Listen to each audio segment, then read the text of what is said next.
Pronto, agora sim. Bom, eu sou a Xerxes do mimeógrafo, né? Não tão perfeita assim.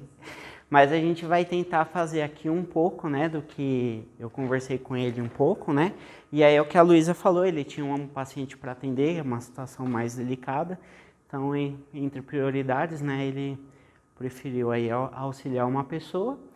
E aí eu perguntei o que ele ia abordar, basicamente é o que eu trouxe de outras formas, em outras palestras, né? Então eu vou tentar aqui fazer um compilado para a gente aprofundar nisso aí, tá bom? Então primeiro, boa noite, casa cheia hoje, que bom, isso é muito bom, a gente fica muito feliz com isso, né? Então a gente vai abordar um pouco dos vícios e virtudes, né? Onde a gente vai trazer aqui, onde a virtude ela remete à conduta do ser humano, uma qualidade moral, né? Então a gente vai olhar o aspecto da virtude pela qualidade moral, né? A reforma íntima, então a gente vai seguir nesse contexto. Os vícios, não aqueles vícios, né, que a gente entende como vícios da matéria, mas compreendendo os defeitos, né, os costumes. Então, costumes a gente tem uma associação à cultura, né, a cultura de povos. Então, a gente vai olhar muito isso, os vícios no sentido do conhecimento, tá? Censuráveis os hábitos, né, que a gente tem, e aqueles em excesso, né? Aqueles hábitos que a gente tem em excesso, e aí sim pode entrar essas questões de vícios que a gente tem muito conhecimento, questões de drogas, questões ilícitas, né? Mas a gente vai entender o antes disso, tá?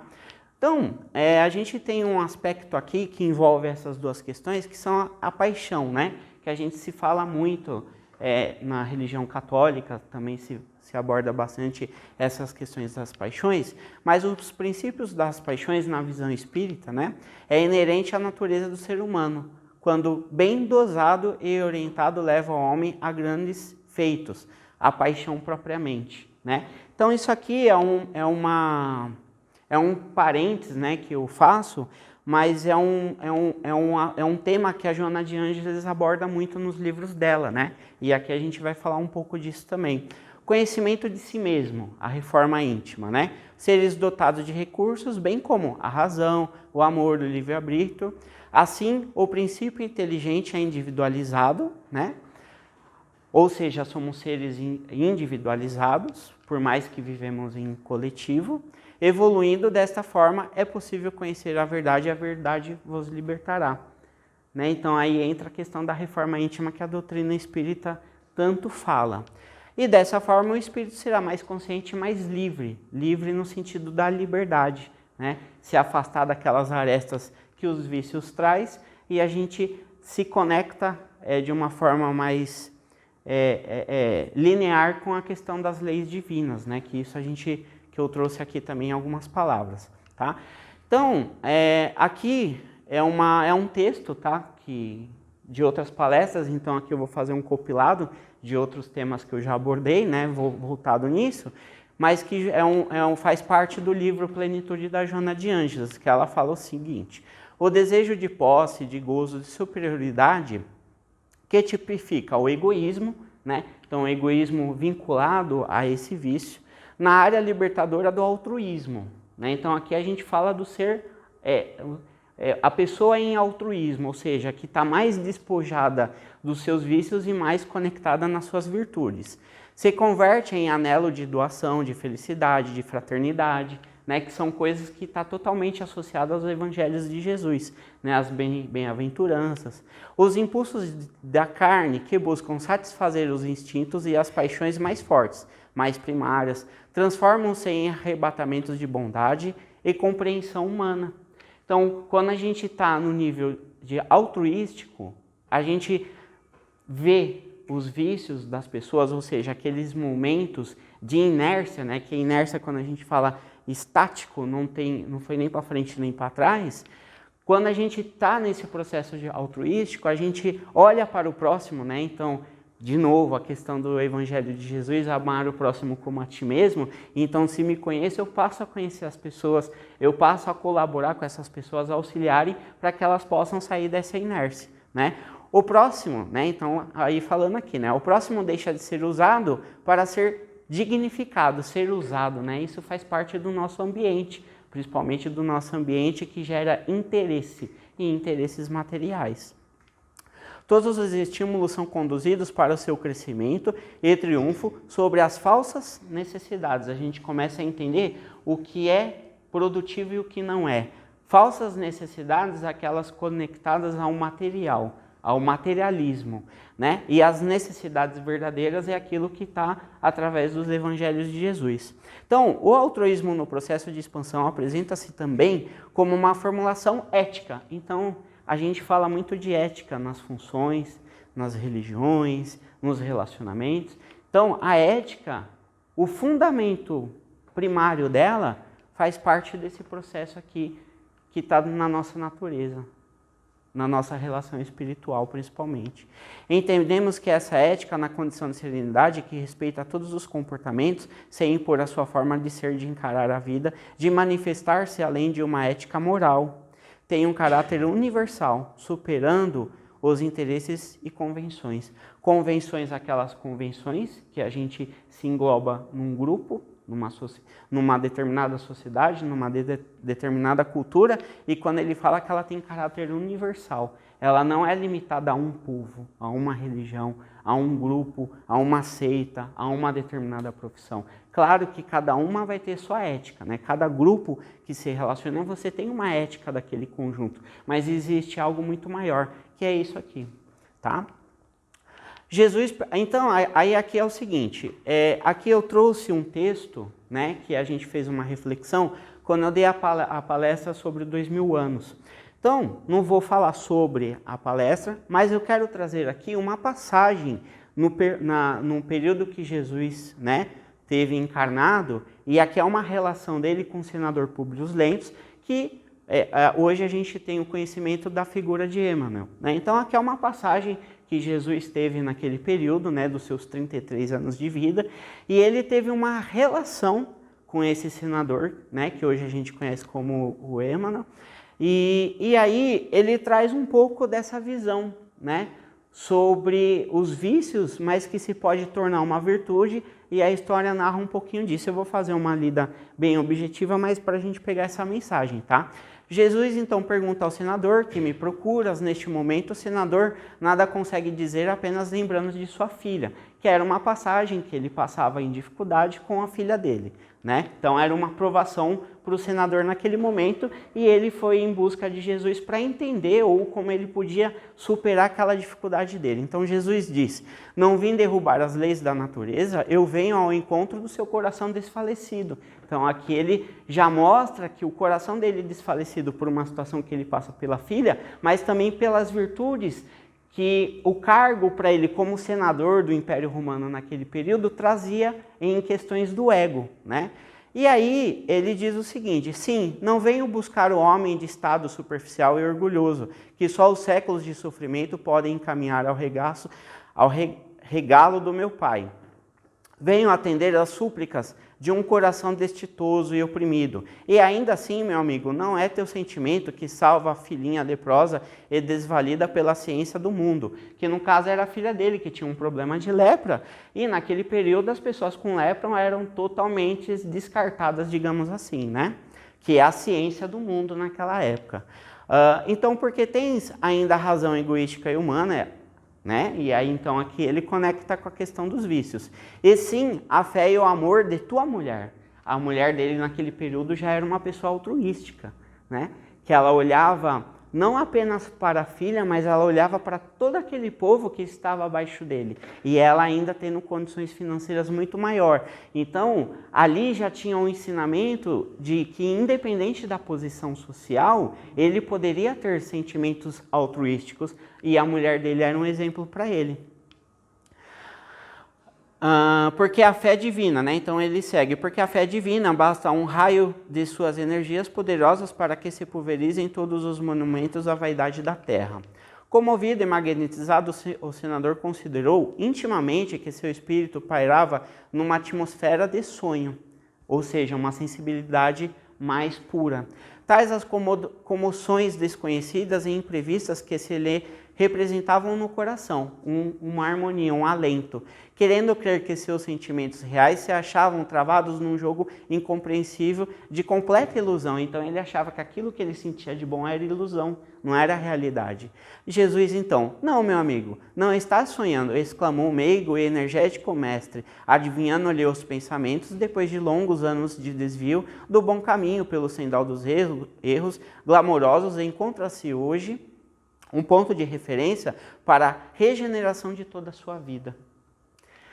Está, porém, no teu querer, ou aproveitá-la agora, ou daqui a alguns milênios, que foi o que aconteceu. Se o desdobramento da vida humana está subordinado às circunstâncias, és obrigado a considerar que elas existem de toda a natureza, cumprindo às criaturas a obrigação de exercitar o poder da contende do sentimento. Aqui ficou em inglês, aqui aí bagunçou tudo. Buscando aproximar seus destinos das correntes do bem e do amor aos semelhantes. Soa para teu espírito, neste momento, um minuto glorioso de que conseguires utilizar a tua liberdade. Então, aquele sentimento que ele tinha era o sentimento de liberdade, que desconectava ele daquelas amarras da matéria, tá? Para que seja ele em teu coração doravante um cântico de amor, de humildade e de fé, na hora indeterminável da redenção dentro da eternidade. Mas ninguém poderá agir contra a tua própria consciência, se quiseres desprezar indefinidamente este minuto ditoso. Pastor das almas humanas, desde a formação deste planeta, há muitos milênios, venho procurando reunir as ovelhas tresmalhadas, ou seja, Jesus dizendo aqui que é o trabalho dele, de milênios, de mostrar para a gente o altruísmo, ou seja, as virtudes, tentando trazer-lhes ao coração as alegrias eternas do reinado de Deus e de justiça. Bom, aí segue, né, aqui a mensagem, mas assim, a gente vê, né, então, dentro daquele período, né, esse é um livro, chama-se 2000 anos, é psicografado pelo próprio Emmanuel, se eu não me engano, por Chico Xavier, né? Então assim, é uma notícia que a gente tem da própria pessoa que viveu isso. Então, o próprio Emmanuel traz na sua escrita o que ele sentiu naquele período, né? Não sei dizer como que ele, né, trouxe isso, mas assim, quando a gente pega o texto, você vê muitas conexões com os dias de hoje. Então, aqui na verdade, Jesus estava dizendo para ele a questão do ser virtuoso, né? E naturalmente, como a gente diz, né, respeitar as diferenças de cada um, o momento de cada um, era um momento que naquele período, como senador, ele não tinha essa condição de uma elevação de sentimentos altruísticos, né? Então ele ainda tinha muitos vícios voltados ao orgulho, aos ciúmes, ao poder, né? Então a história narra muito isso. E aí a gente vai evoluir um pouquinho aqui. Então aqui é um pouco do que eu trouxe, né, na palestra anterior, quando eu falei dos 5 horizontes.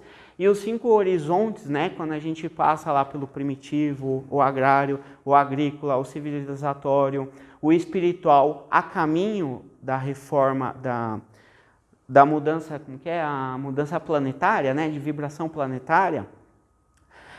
Então aqui traz já é uma visão um pouco mais científica, mas só para a gente fazer a comparação e a reflexão disso, como que é o nosso sistema de evolução, né? O nosso sistema orgânico, mental, como ele se conecta com essa questão espiritual, e aí a gente faz uma análise aqui. Então a compreensão do universo e da vida não pode ser simples, pois o objeto desta compreensão é extremamente complexo.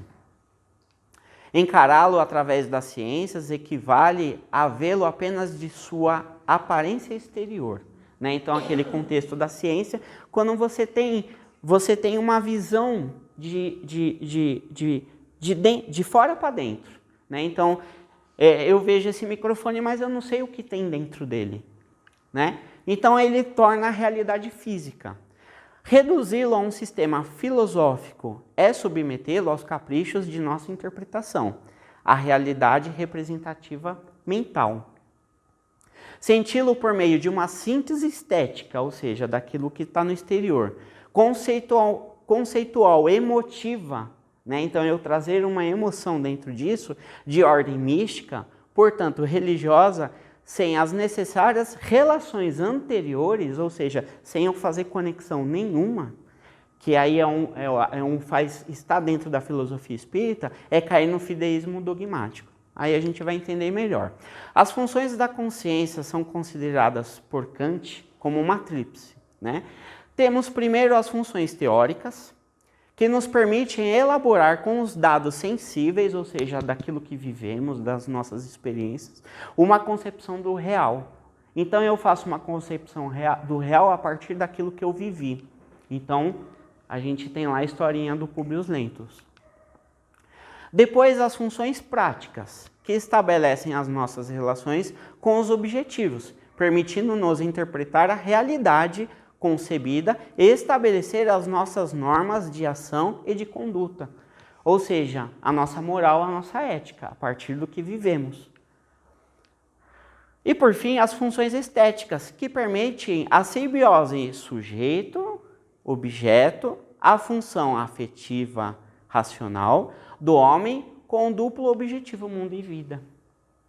Então, isso aqui ele sistematiza e ele resume ou ele organiza o pensamento daquilo que, por exemplo, Jesus disse a Publius Lentulus. Então, essa tríplice, né, e aí eu aprofundei em outras dentro da outra palestra, ela apenas explica para a gente como que é entender o que Jesus quis dizer. Como que é fazer essa compreensão? De que ponto eu parto? O ponto que a gente parte é sempre do que a gente vive, do momento que a gente está. E como eu transformo isso? O Conrad mesmo falou na palestra dele, a literatura, o estudo, a cultura. Como que a gente muda uma cultura? A partir da nossa experiência, da nossa vivência. Por isso que aí a doutrina espírita, né, a doutrina de Kardec nos explica muito isso. A função da gente estar na matéria. Ficamos presos, temos uma programação, um caminho a seguir, porque algo muito maior sobre o que a Adriana também trouxe na palestra, a mônada, né? A mônada mônada, né?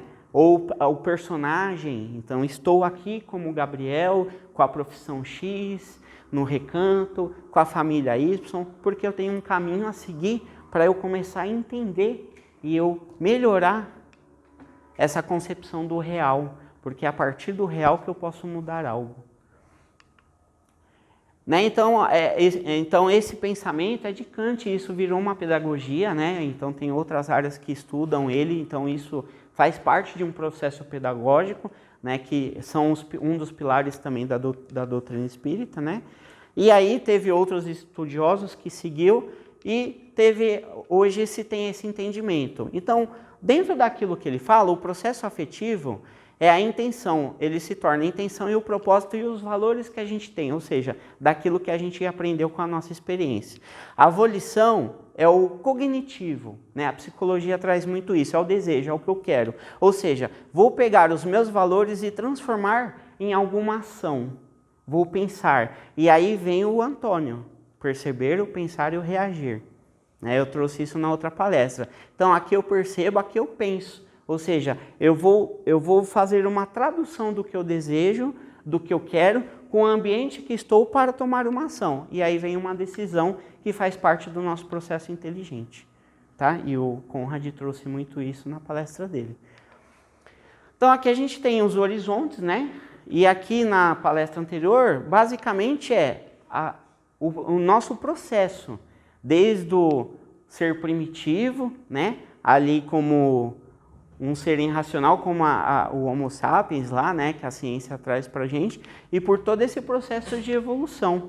Então aqui existe um grande marco na mudança do processo agrícola para o civilizatório, que é onde a gente sai de famílias, de uma zona de conforto, e vai para um mundo mais relacional, onde a gente vai se encontrar com outros povos, com outras culturas, e aí tem a fase do descobrimento, tudo que a história traz para a gente que se conecta a isso, e tem uma função espiritual muito grande, né?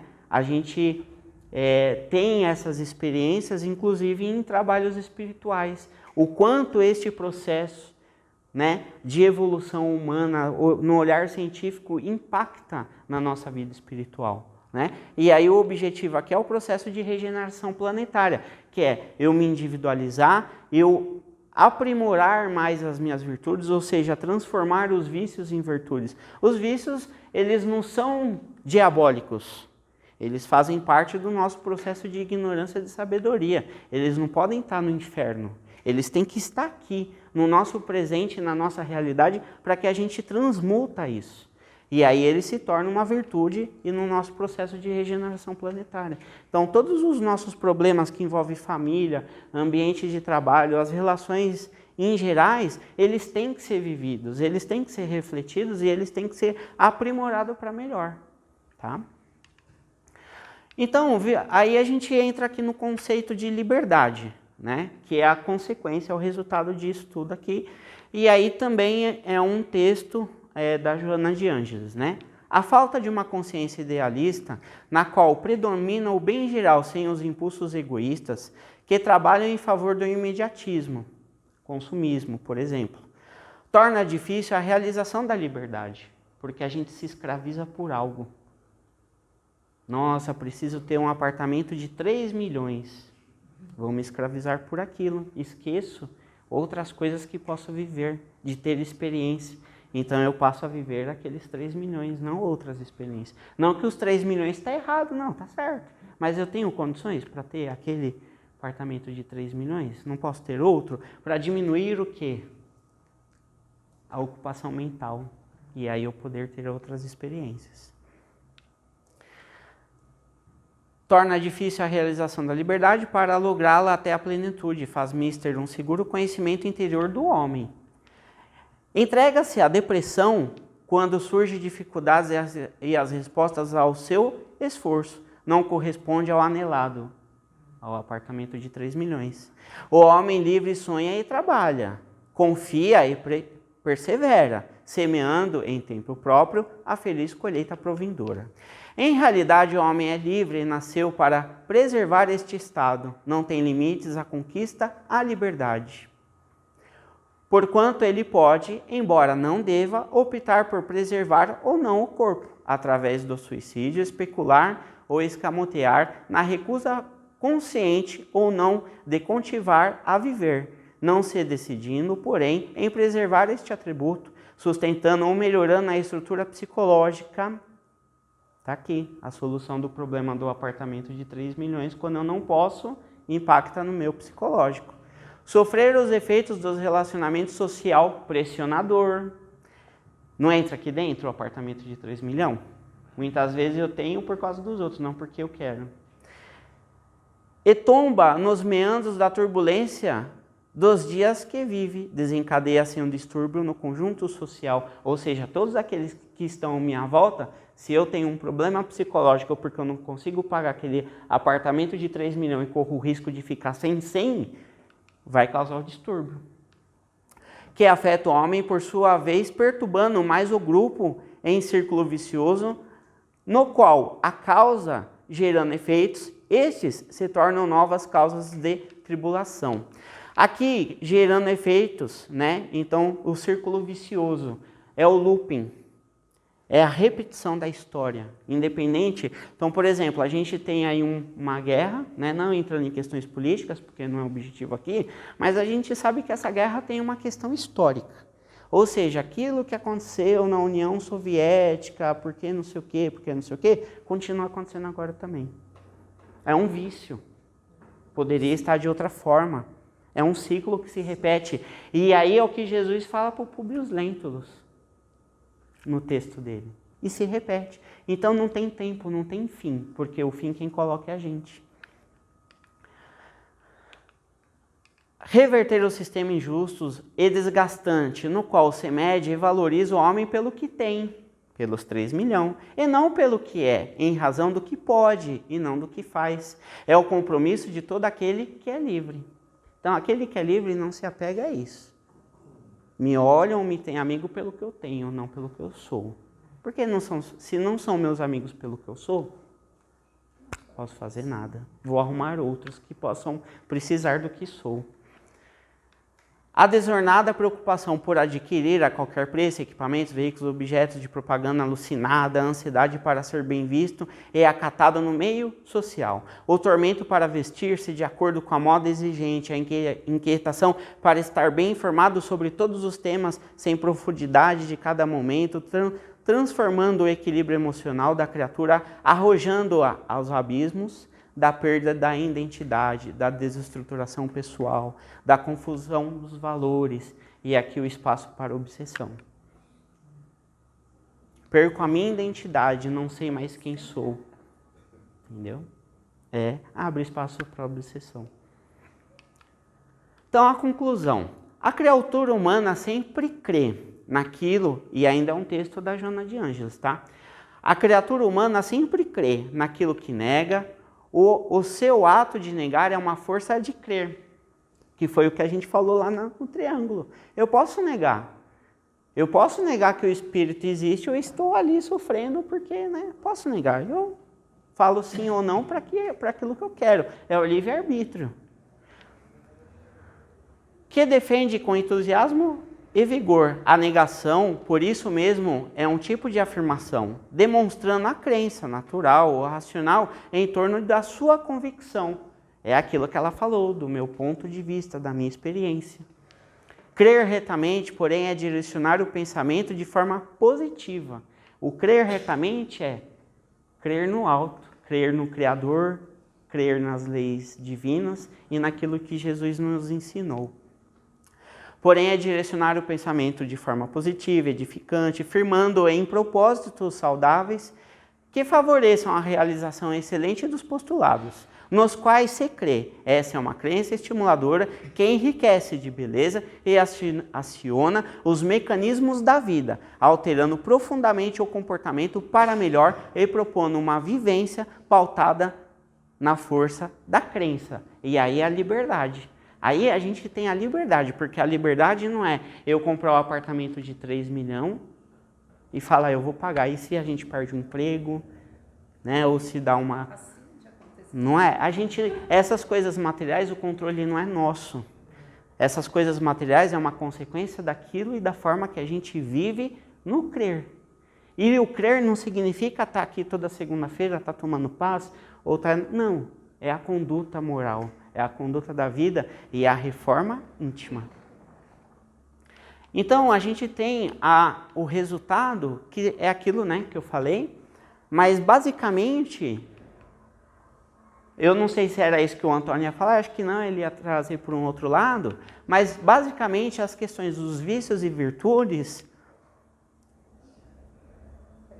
fecha aqui, é o entendimento de Kant. No processo pedagógico. E a nossa vida é uma pedagogia, porque a gente aprende e ensina todo dia.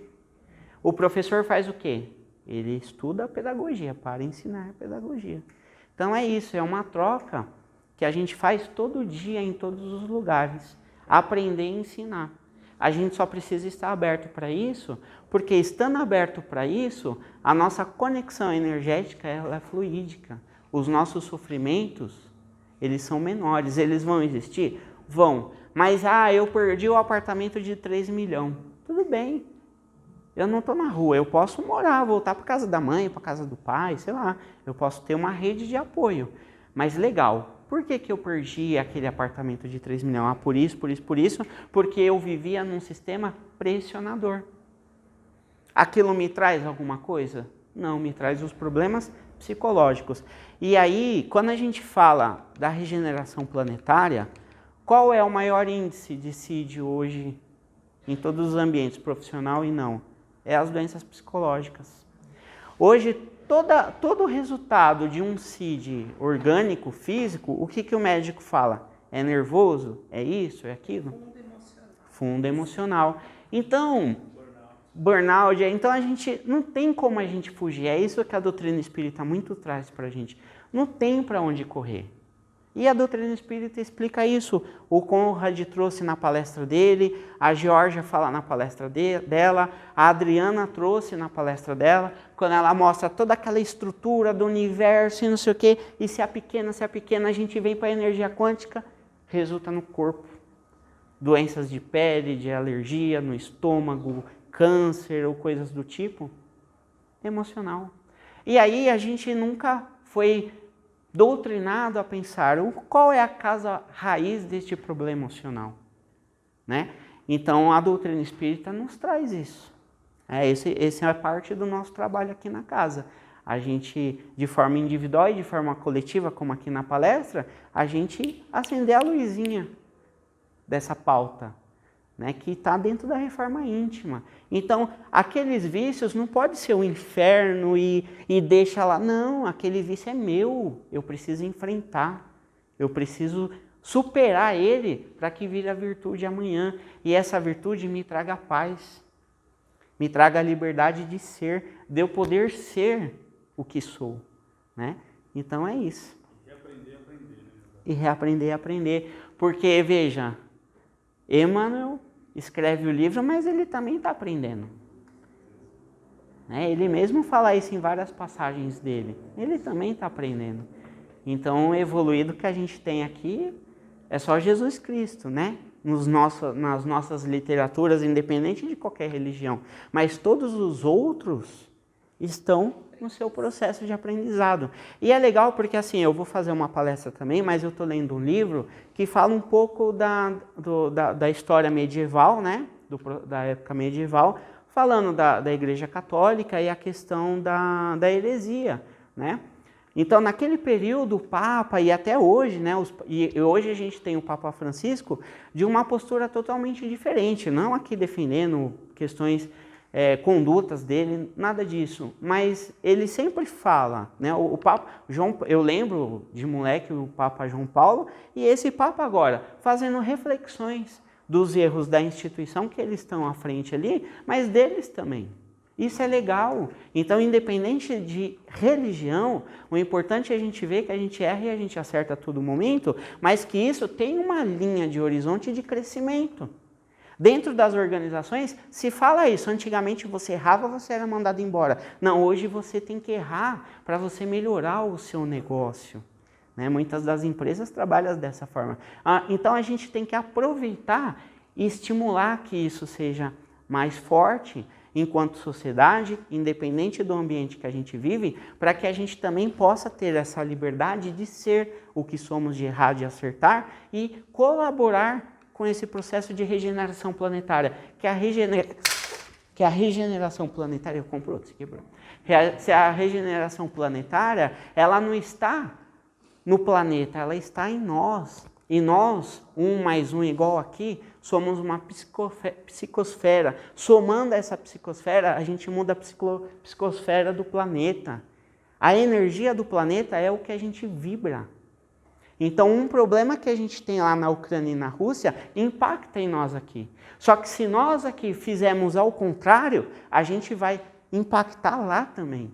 Então, essa troca existe. Então, se existe de pessoa para pessoa, ela é a mesma coisa para o universo. E aí tem para fechar, uma coisa que me marca muito. Quando a gente olha, né, que eu tenho um problema ocular, então eu faço muito exame e aí eu recebo aqueles mapas de rotina, tal. Quando você olha o seu globo ocular, é a mesma coisa de você estar vendo aquelas fotos do universo. Então, qual é a explicação disso? Será que é místico? Não, eu estou vendo. O que pode ser místico? O que algum valor de alguém que não é uma verdade para mim pode ser místico. Então eu preciso viver aquilo para entender e transformar. Tá bom? Então é isso aí. Obrigado. Boa noite. Não quebrou.